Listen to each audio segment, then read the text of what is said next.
अध्यक्ष महाराज, प्रश्न क्रमांक 8412. अध्यक्ष महोदय, छापल्याप्रमाणे.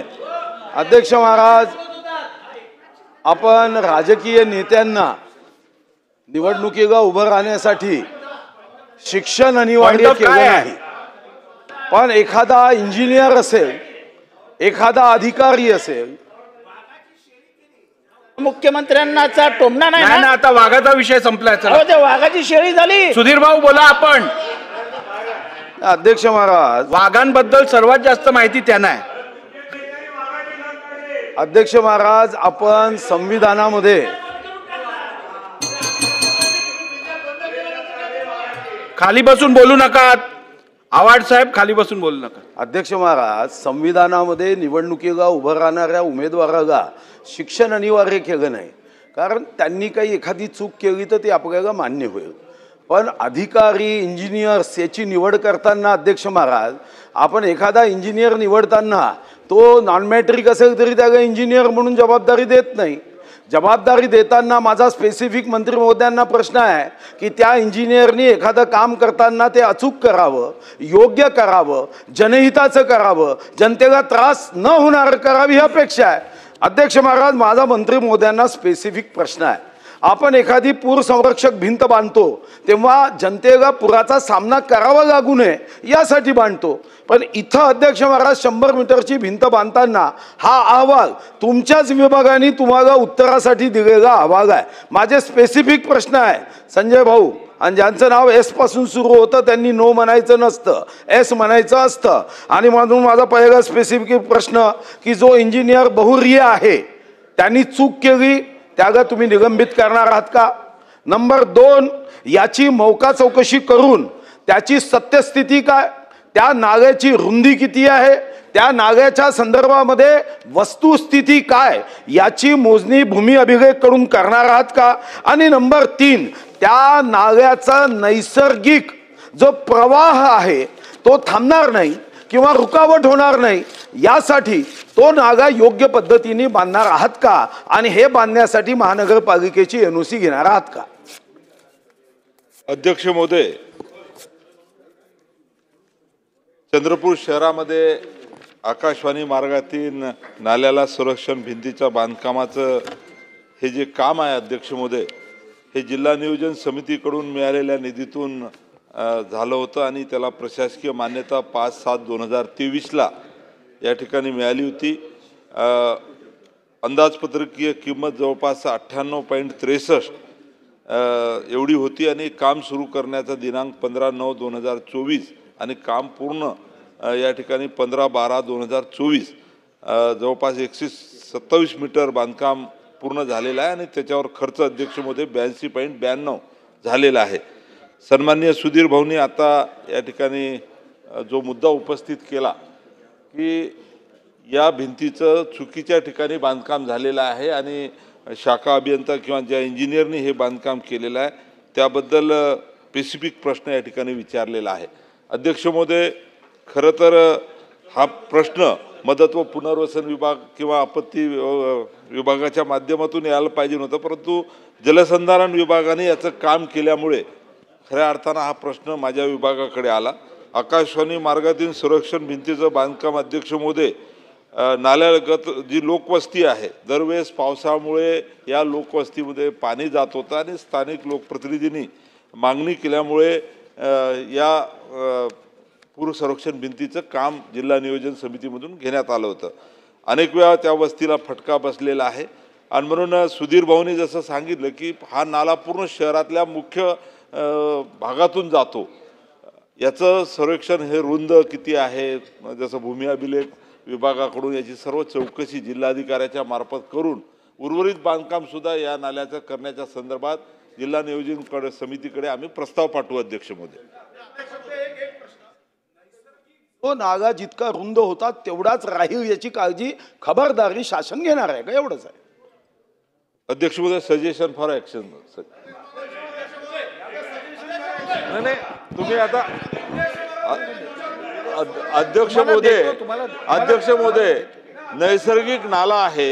एक मिनिट त्यांचा होऊ दे. मंत्री महोदय अध्यक्ष महाराज, मग आज खरं तर या सभागृहामध्ये हा एक मंत्री महोदय आमचे मित्रही आहे. नैसर्गिक जो नागाची रुंदी आहे ती कायम असावी ही सजेशन फॉर ॲक्शन काय? हे action, only action, no reaction असं असलं पाहिजे. मंत्री महोदयांकडून अपेक्षित आहे की नैसर्गिक नागाची जेवढी रुंदी आहे तेवढी राहील ही शासनाने हमी दिली पाहिजे. ही हमी न देता सजेशन फॉर ॲक्शन म्हणजे काय? हे द्विअर्थी जागं. दादा कोंडकेचं उत्तर आहे काय हे द्विअर्थी उत्तर देऊ नका. ठीक आहे, चला पुढे. निश्चितपणे नैसर्गिक राहील याची ठीक आहे. काळजी घ्या. मंत्री महोदय, जे आता सुधीर भाऊने आपल्याला माहिती दिली आहे त्यावरती आपण व्यवस्थित विचार करून उपाययोजना करावी. ठीक आहे. अध्यक्ष महोदय. अध्यक्ष महोदय, सन्माननीय सदस्य, ज्येष्ठ सदस्य सुधीर भाऊंनी जो प्रश्न विचारला त्या प्रश्नाचा रोख आणि उत्तर यामध्ये तफावत आहे. मुळात प्रश्न का निर्माण झाला ते प्रश्न वाचल्यानंतर कळेल. हा नाल्याला जी संरक्षण भिंत बांधली ती लोकवस्ती आहे त्या बाजूला बांधायला पाहिजेत की अपोजिट साईडला बांधायला पाहिजेत? जरा फोटो मागवा, माहिती घ्या आणि मग उत्तर द्या. अधिकाऱ्यांना जी संरक्षण भिंत बांधली त्या बाजूला श्रीमंतांची 2 घरं आहेत फक्त. जरा माहिती घ्या. हा विरोध, त्यांनी जो प्रश्नाचा रोख होता की लोकवस्ती वाचवण्यासाठी जर असती तर कोणाचा विरोधच नसता. पण मुळात कुणाच्या तरी इच्छेसाठी, संरक्षणासाठी, बंगल्याच्या त्याची जागा वाचवण्यासाठी, त्याला लेआउट टाकून उद्या प्रचंड फायदा पोहोचवण्यासाठी या संरक्षण भिंतीची निर्मिती केली. त्याला प्रचंड विरोध होता आणि म्हणून हे बांधणार, तुम्ही उत्तर देताय, हे बांधणारे, डिझाईन करणारे, ती जागा सिलेक्शन करणारे, संरक्षण किती बांधली? 98. नाला खूप मोठा आहे, शहर मोठा आहे आणि बांधली एवढीशी त्या जागेपुरतीच. जेवढी एका गटाची जागा आहे तेवढीच वालभटकन बांधली. अध्यक्ष महोदय, तेवढंच प्रोटेक्शन. ते काही बोलताना सुधीर भाऊंना मर्यादा आहे. त्यामुळे माझं एवढंच मत आहे की या संदर्भात अध्यक्ष महोदय, या संदर्भात ते बांधकाम चुकीचं झालेलं आहे, पूर्णतः चुकीचं झालेलं आहे. एका व्यक्तीला त्याच्या जागेला संरक्षण देण्यासाठी हा 98 लाख रुपयाचा खर्च करण्यात आलेला आहे.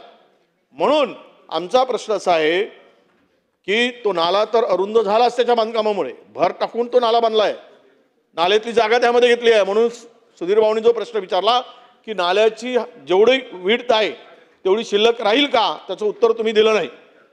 प्रश्न स्पेसिफिक. अध्यक्ष महोदय, या ठिकाणी हे बांधकाम करताना लोकवस्ती वाचवण्यासाठी नाही तर एका विशिष्ट व्यक्तीच्या जागेचं प्रोटेक्शन करण्यासाठी दिलेलं आहे.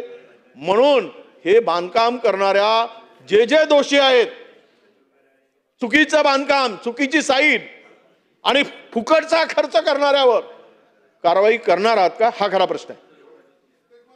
अध्यक्ष महाराज, सन्माननीय सदस्य वडेट्टीवार साहेबांनी आता सांगितलं की चुकीच्या ठिकाणी बांधलेली आहे, असं नाही आहे. गुगल मॅपचं या ठिकाणी लोकेशन अध्यक्ष महोदय माझ्याजवळ आहे आणि ज्या भागाला ही पूर संरक्षण भिंत बांधलेली आहे त्या भागाला वस्ती आहे, खुल्या जागेवर सुद्धा मैदान आहे, पण त्याच्यात थोडासा लगत वस्ती आहे. अध्यक्ष महोदय, या ठिकाणी जिल्हा नियोजन समितीकडून जसं याला पैसा मंजूर झाला होता, निधी मंजूर झाला होता, अजून 3 कामांना पूर संरक्षण भिंती बांधण्यासाठी जिल्हा नियोजन समितीकडून काम मंजूर आहे. सन्माननीय सुधीर भाऊंनी जसं सांगितलं की नैसर्गिक हा जो नाला आहे त्याची रुंदी हे ते सर्व हे तपासल्या जाईल. अध्यक्ष महोदय, आपण दिलेल्या निर्देशानुसार जे जिल्हाधिकाऱ्याला आम्ही तात्काळ या सर्व गोष्टीची चौकशी करायला लावू आणि त्या पद्धतीची कारवाई करायला. किशोर जोरगेवारजी, मला बोलायची संधी दिली त्याबद्दल धन्यवाद. हा प्रश्न माझ्या मतदारसंघातला आहे, त्यामुळं या ठिकाणी जे सन्माननीय ज्यांना आता विरोधी पक्षनेते व्हायचं आहे त्यांनी या ठिकाणी एक मुद्दा उपस्थित ते मला ठरवू दे, तुम्ही प्रश्नावर बोला. नाही व्हायचं सांगता, त्यांची गरज नाही आता सध्या, कारण की आमच्याकडनंच प्रश्न विचारले जात आहे, पण त्यांची काही त्यांना विरोधी पक्ष नेता नाही केलं तरी चालेल. या ठिकाणी जसं मंत्री महोदयांनी सांगितलं की या ठिकाणी झोपडपट्टी आहे, त्या झोपडपट्टीच्या आलेल्या निवेदनाच्या आधारे त्या ठिकाणी ती पूर संरक्षण भिंत बांधल्या गेलेली आहे. आणि एवढंच नाही मग अध्यक्ष महाराज, तर त्या नाल्यावर पुन्हा 3 कामं प्रस्तावित आहे, ज्याची निविदा सुद्धा निघालेली आहे, ज्यामध्ये एका ठिकाणी अतिक्रमण असल्यामुळे त्या ठिकाणी हा प्रश्न केवळ आणि केवळ या ठिकाणी एक या प्रश्नामध्ये विचारला गेलेला आहे अध्यक्ष महाराज, की मंत्री महोदयांना माझा प्रश्न आहे की संरक्षण भिंत बांधणे त्याचा निधीचा गैरवापर होत असल्याबाबत अध्यक्ष महाराज, तुम्हाला माहिती आहे की 92 कोटी रुपयाचं माननीय वडेट्टीवार साहेब मंत्री असताना मदत व पुनर्वसन त्याच वेळेसचा प्रस्ताव आहे की चंद्रपूरमध्ये ज्या नाल्यांच्यामुळे पूर येतो त्यामुळे पूर संरक्षण भिन्न बांधणं आवश्यक आहे. ज्या ज्या ठिकाणाहून मागणी होत असते त्या त्या ठिकाणी ते काम केलं जाते कारण की निधीच्या कमतरतेमुळे. म्हणून माझी मंत्री महोदयांना स्पेसिफिक विनंती असणार आहे की आपण पूर्ण नाल्याला बांधकाम करावं, ज्याची या ठिकाणी चर्चा झालेली आहे की या नाल्याची कुठेही रुंदपणा कमी न होता तो अधिक खोल अधिक रुंद त्याचा मूळ स्वरूपामध्ये या ठिकाणी बांधकाम करणार आहात का, ही माझी त्या ठिकाणी त्यांना विनंती असणार आहे. अध्यक्ष महोदय, मी यापूर्वीच सांगितलेलं आहे की या संपूर्ण नाल्याचा नैसर्गिक प्रवाह आणि रुंदी त्याची लांबी हे सर्व विचारात घेऊन आम्ही तसा प्रस्ताव तयार करू आणि तो जिल्हाधिकाऱ्याकडे पाठवू. अध्यक्ष महोदय, उत्तरालाच आक्षेप आहे. याच्यामध्ये प्रश्नामध्ये क्रमांक 2 वर आणि उत्तर काय वाचा आणि मंत्री महोदय काय उत्तर देतात. अरे कबूल करता येते काय म्हटलंय, असल्यास शहरातील नाल्यामुळे दरवर्षी निर्माण होणारी पूर परिस्थिती लक्षात घेता त्यावर एकही संरक्षण भिंत अद्याप न बांधता केवळ निकटवर्तीयासाठी ती संरक्षण भिंत बांधण्यात येत असून निधीचा गैरवापर होत असल्याची तक्रार सदर निवेदनात करण्यात आली आहे का, हे खरे आहे काय? होय, हे खरे आहे. म्हणजे निकटवर्तीयासाठी बांधकाम झालं हे खरं आहे. उत्तर हे खरे आहे. तक्रारीत निकटवर्तीयासाठी बांधकाम झालं आहे का, आम्ही त्यातला शब्द काढू. लेखी उत्तर होय आहे. लेखी उत्तरात होय म्हटलं आहे. मग आता अध्यक्ष महोदय, त्या निवेदनामध्ये अशी तक्रार आहे आणि ते निवेदन आलं आहे का, मग ते खरं आहे असं म्हटलं ना. निवेदनात ती तक्रार आहे, निवेदनात ती तक्रार आहे ना अध्यक्ष. नाही, एक मिनिट.